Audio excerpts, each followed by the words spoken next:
Good evening. Welcome to the City Council meeting. Will the clerk please call the roll? Councilmember Wu. Here. Councilmember Evans. Here. Councilmember Hersey. Here. Councilmember Colasetti. Here. Councilmember Bishop. Here. Councilmember Wilkin. Here. Councilmember Quisenberry. Here. Mayor Marlin. First item on the agenda is the approval of minutes of previous meetings. I have two up here for a vote. At April 7th, 2025, the Committee of the Whole meeting minutes, and April 14th, 2025, the City Council meeting minutes. Can I have a motion? Move to approve the minutes for April 7th, 2025 and April 14th, 2025. Second. Moved by Sharice and seconded by Jaya. Any discussion or corrections? All those in favor, please say aye. Aye. All those opposed? All right, that carries. Are there any additions to the agenda tonight?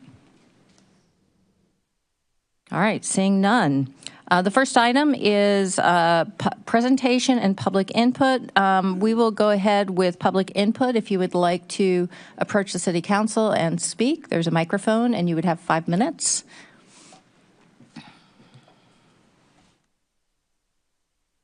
Does anybody have any emails that need to be read this evening? Okay. The next item is from the Police Department, Handle with Care program. Chief?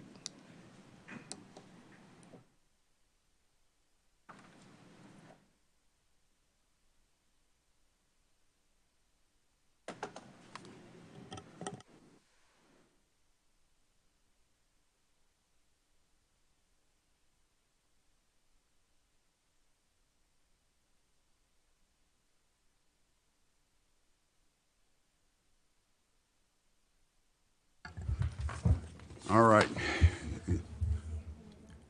Say again? Yes.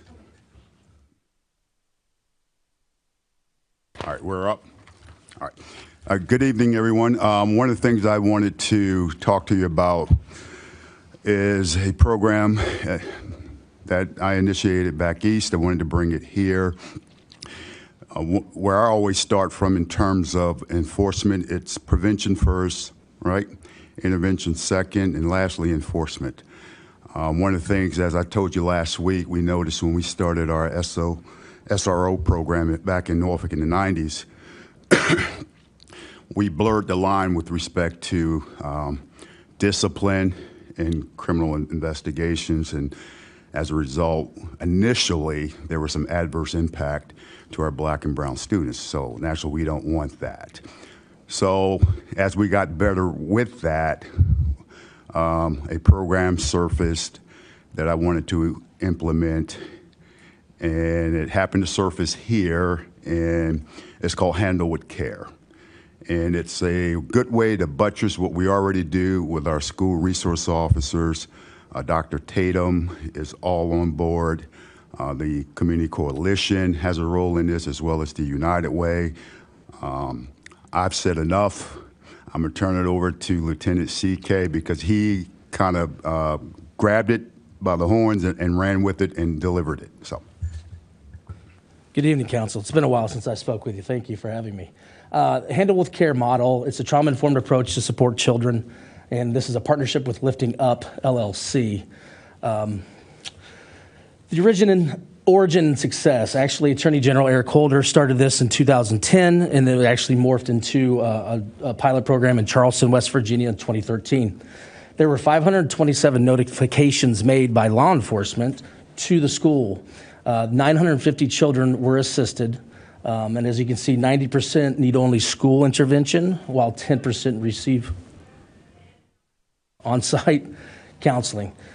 Improved cooperation between agencies. So what is Handle with Care? This is a specific model where trauma-informed initiative linking law enforcement and schools.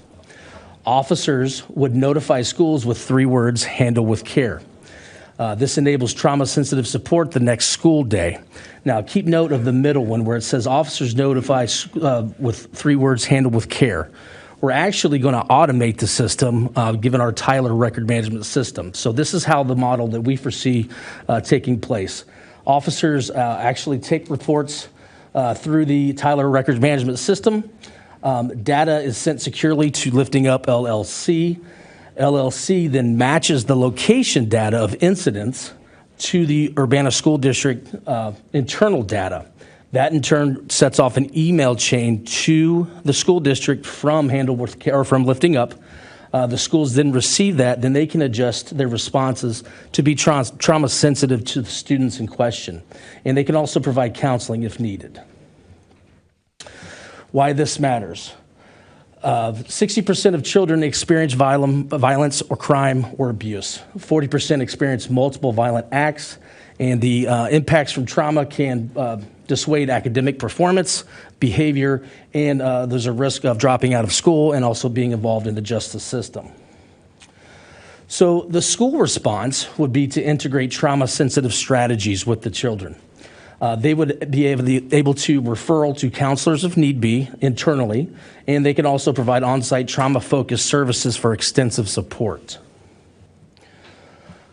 The benefits of Handle with Care is a compassionate school response, an early mental health intervention, a stronger community trust and collaboration, and an improved academic and social outcome for traumatized children. And my understanding is that Lifting Up LLC would actually provide training to school district staff so that they would have an organic type of contact with the student in question so that it's not put them in a situation that they feel unease. And the financial obligation, the first-year pilot program is slated to begin this fall semester in 2025. The Champaign County Community Coalition and the United Way are gratefully splitting the initial cost, which is less than $8,000. A memorandum of understanding has been created and is currently under review. Can I answer any questions for anyone? All right. Bishop. Questions? I almost called you Sharice. Sorry, Chandra. Could you go back to that flow chart? Certainly. This one? Yes, the data that's sent, what does that look like? Do you know what type of data that's sent? I do. I have an actual example for you that I wanted to show you. Okay, awesome.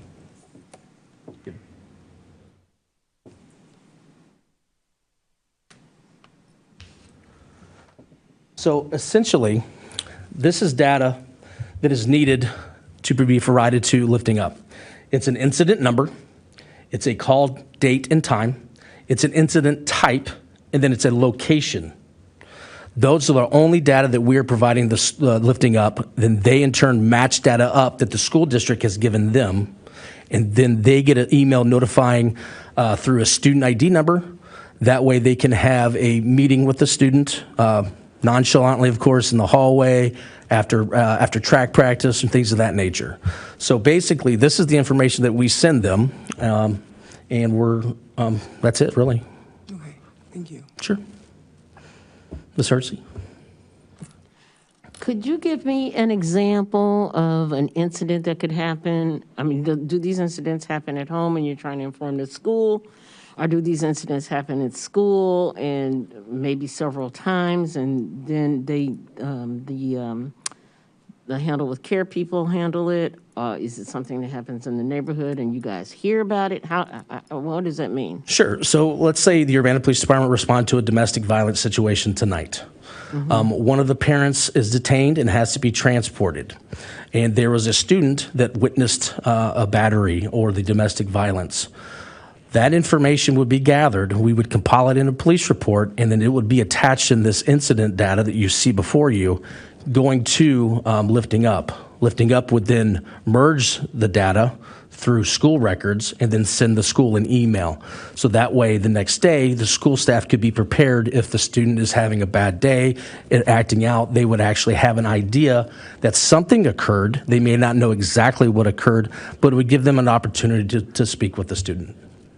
So in the event that let's say this child starts, bullying somebody else at school, which I imagine would be a consequence of something like that, the next day or even the next week. So who sees this data? Is the counselors? Would there be somebody? And maybe Dr. Ivory Tatum could tell me more. if there would be a staff member assigned particularly to handle these particular types of incidents, or would it just be a counselor that's already there, vice principal?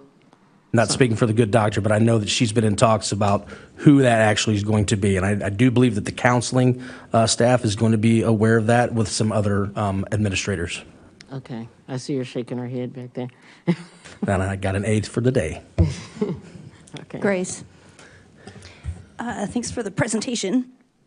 I'm trying to focus here. I think maybe two main questions. I was wondering what's different with this versus what's already happening? Because it sounded like from what I heard at the school district that the SROs are already kind of informing the school about incidences that involve their students outside of school.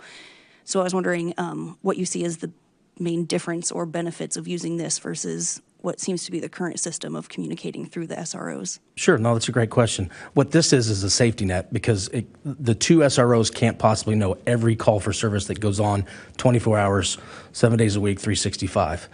So what this does is it takes that information and lifting up as our conduit for communication directly to the school district so they can potentially address any concerns or any trauma that a student may have.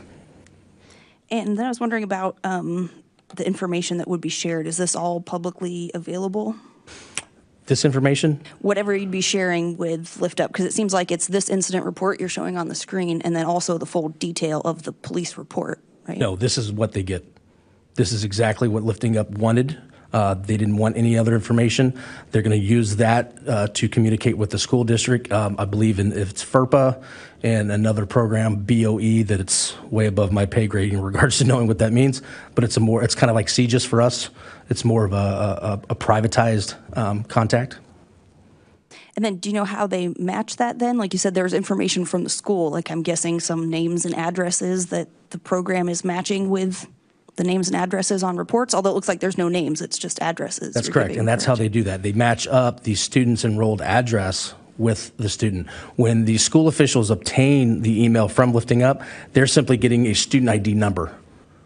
That's it. They get a student ID number, and then they know that, okay, little Johnny had some type of trauma last night involving the police or fire or something of that nature, and they need to be kind of on the lookout and care for his needs. Sorry, and then another follow-up question, if I may. Yes. Does it say the incident type? Because it sounds like you're saying it's just the address, but then you're So- saying it says about the So incident. the four categories that Lifting Up wanted is incident number, call and date time, the incident type, and then the location of occurrence.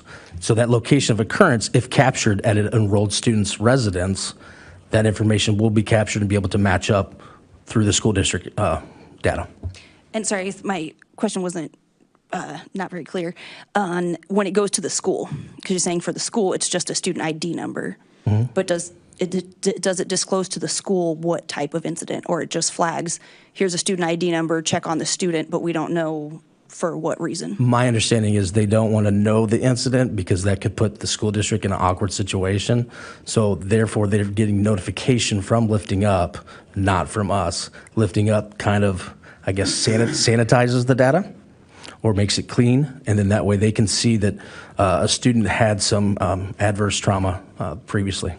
But we don't know what type as far as the school district. Well, They just flag a student, I but do doesn't know. say why. I'm sorry, I didn't mean to interrupt. I do know that Ms. Kelly did a really good presentation on the April 1st Urbana School District meeting. It is publicly available, and she actually goes into detail about what the school actually would receive. I apologize, I wasn't prepared for that. I was just trying to explain our end of the program. No, great, thank you, appreciate that. Chandra? So I have a couple questions. So this is a pilot program, and United Way and Coalition are funding it this year. Are there any, if it does work, what's the plan for continuing it as far as funding? I don't think we got that far yet. Okay, okay. And then secondly, the Handle with Care program, I believe, wasn't that something that was initiated or instituted in Champaign a couple years ago or something? Not sort of the same model where they are informed by the police that a child had an incident at their home. I thought that maybe it was just an idea at a community coalition meeting, but I thought there was some rumblings of something similar in Champaign a few years ago. It was merely rumblings. It never manifested. Okay, all right, thank you. Reese? Just one more, and this has probably been answered, but I didn't catch it. The information that we have up here, at least it's still on the computer, daily incidence results, is that what the counselor will get? Or is, that's just what the, That's what we're sending, lifting up, so that Lifting they up, can match okay. up the school data to the enrolled student. okay. So my other question is this, because I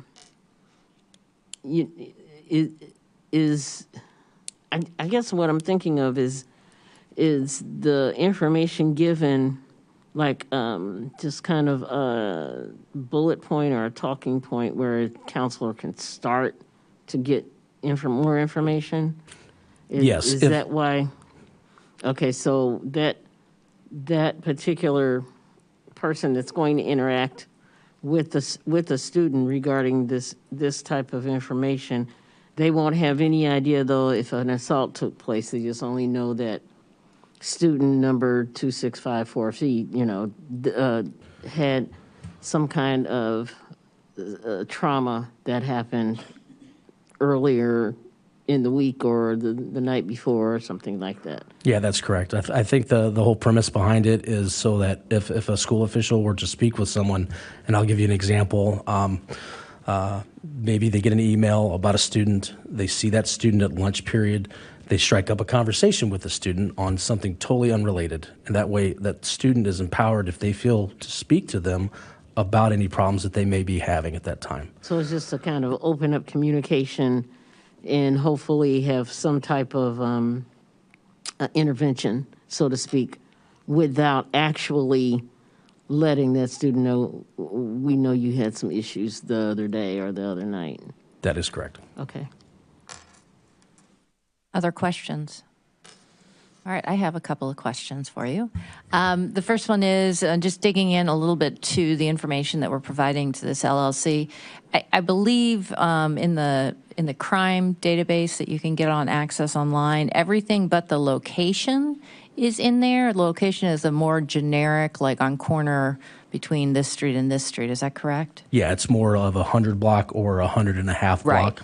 Right. So I guess the biggest difference between what the public can go in and download is the precise address. That's correct. And I can't remember in the daily list of police reports that we can get online, do we put the actual address or do we also do the 100 block of such and such? We do. We set it up for the 100 block for general vicinity. Okay. And did we have to have some kind of agreement with this LLC to share data? Yeah, we're actually compiling. We have an MOU that's going to be signed with the school district, the Champaign County Sheriff's Office, and the Urbana Police Department.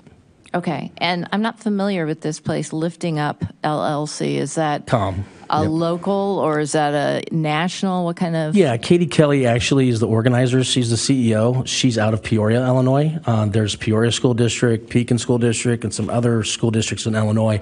I want to say that there are 66,000 students combined currently under a Handle with Care program for the state.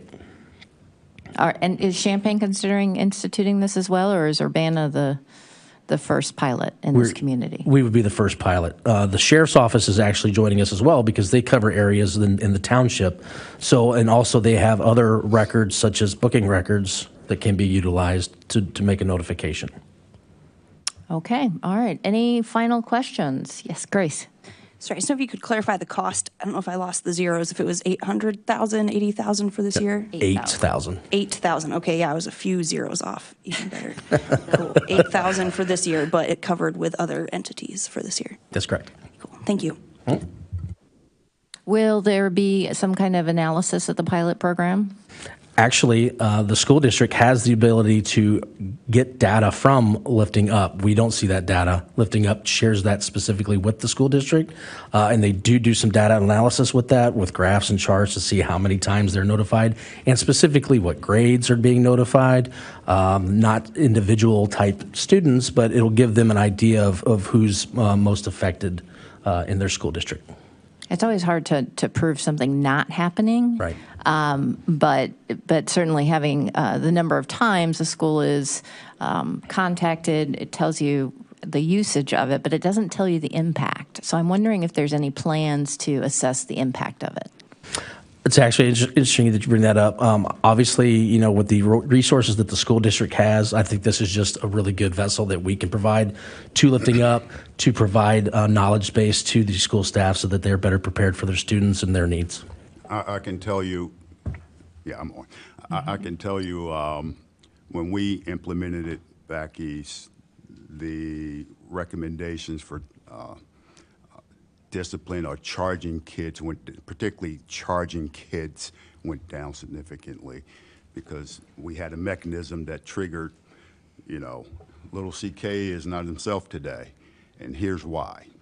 As opposed to officers or administrators putting hands on, putting this kid into the prison pipeline, this is a intervention to prevent that. So the data will speak for itself. All right, so I'm looking forward to seeing that data when the pilot's over. Okay. All right. All right. Okay. Jaya. Yeah, thanks. I'll be interested in doing a little more research. I think this could be a really interesting opportunity. I think what folks are talking about related to, the normal reactions to trauma that get read as misbehaving, right? And so if we can create an opportunity to intervene in a more supportive way, I love that idea. But I just wanted to come back to the addressing one more time, just to make sure that I'm understanding correctly. I'm just thinking about FOIA, right? And especially with incidents of domestic violence, for example, the potential of creating additional danger for people who've already been involved in domestic violence incidents. I think just clarification on in terms of information that wouldn't already be public. Is that protected from FOIA? Is that something we'd have to worry about? And I raise that again as just using that as one example of, so often we see repeat incidents of abuse, especially if there's the you told, and now someone's coming talking to our kids, or, someone's coming and showing up at our house, that if this is FOIA-able, that could put people at risk if they're then saying, well, I'm going to see what reports are getting sent to our school. So just clarification on that. I think FOIA is obviously every case type of scenario based on it. Now, with us providing the information to LLC, they're not a public body, so I don't know if they would be subject to the FOIA regulations as we are as a public body. So I would assume that I guess someone could. One of the things that would negate the FOIA is if it's an open case. If it's an open case, then we can't divulge any information for obviously fair trial purposes. So I think in that situation, I would be able to look at some of those cases to see which is opened and be able to at least protect that addressee or address. So just to clarify, if someone wanted to right now, though, say, I want to know the address of, sorry.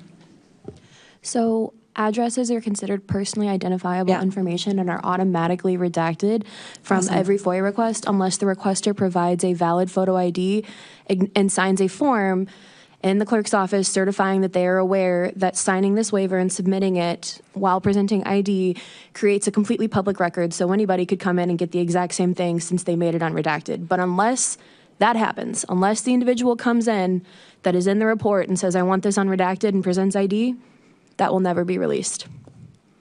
Still could be an issue for domestic violence situations, though. So I do appreciate it. I think that's really important clarification, but I think just as we're talking about working through the details of this agreement, just thinking about, again, stalking situations, domestic violence situations where someone is tracking potentially interactions of the person they're harming, making sure that we're not creating any opportunities for that person to gain additional information about potential interactions that the person they're harming or persons that they're harming might be having. Because again, I think making sure that the school district knows, hey, that this child at your school, there was a domestic violence incident at home, I think that could provide really helpful information to the school. But like I said, I just want to make sure that we're really thinking about what are the potential implications for how we share that information, for information that wouldn't otherwise be accessible. Because again, even if you show up and you're like, this is my address, I want to know, where this information is going. If you're the person who's harming someone, like I said, I want to be careful around that. And I think it might be helpful to know, like, how are other communities that are doing this program, how are they addressing that? Is that something that's a concern? I think it would be helpful to have that information. I think in terms of measurements, sure, seeing how many calls go out, that kind of thing. Measuring prevention is hard, right? It doesn't mean that it's not worth doing, right? So I think even measuring things like how many additional contacts between school social workers and kids result from this program, to me, would be a worthwhile metric as well. All right. If there's no further questions, thank you very much for the information, the presentation. We appreciate it and look forward to hearing more about it.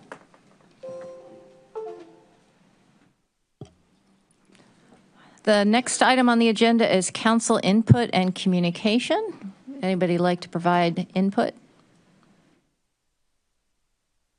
Chris, will you take the chair for me? I will take the chair and recognize Maria Alice. So just two items. The first one is there was an RPC meeting on Friday, and one of the things that was announced that they are processing the LIHEAP through May, and they don't believe they will have any funds after May, and they don't predict having any funds. So I just wanted to let everybody know that there is currently funds for the next couple of weeks, but after that, it's highly probable that there will be no more. I didn't actually know which government branch was responsible for it, and it looks like it's the Department of Health and Human Services are the people who work on that and provide those grants. So that's number one. Number two, and since Dr. Ivory Tatum is in the audience tonight, I just wanted to say thank you to all of the students who agreed to talk to city council members last Thursday. Thank you to the school for organizing, having those people come in. I really found it really helpful to understand kind of what's going on in the school, and I appreciate that opportunity. All right, that's my comment. I will now relinquish the chair back to Mary Alice. All right, thank you. All right, Chandra. Late request. I just wanted to invite everyone on Saturday to the swearing-in ceremony of the new mayor, as well as council members for a new term. It's at Lincoln Square Mall at 1 p.m. So it's open to the public, so all are welcome. All right, thank you. All right, reports of standing committees. There is none. Committee of the Whole, Councilmember Charisse. Okay, bringing to the City Council for approval on the consent agenda. We have resolution number 2025-04-027R, a resolution approving an increase in the number of liquor licenses in the Class R and T1 designation for Public House 1830 LLC, 401 North Broadway Avenue, Urbana, Illinois. Second. Thank you, Chris. Will the clerk please call the roll? Councilmember Wu, Yes. Councilmember Evans, Yes. Councilmember Hersey, Yes. Councilmember Colasetti, Yes. Councilmember Bishop, Yes. Councilmember Wilkin, Yes. Councilmember Quisenberry. Yes. On That a regular motion passes. agenda, ordinance number 2025-04-011. An ordinance revising the annual budget ordinance, budget amendment number 8, Carl settlement. Can I get a second? Second. Moved by Charisse and seconded by Chandra. Any discussion? Will the clerk please call the roll? Councilmember Wu, Yes. Councilmember Evans, Yes. Councilmember Hersey, Yes. Councilmember Colasetti, Yes. Councilmember Bishop, Yes. Councilmember Wilkin, Yes. Councilmember Quisenberry. Yes. That motion passes.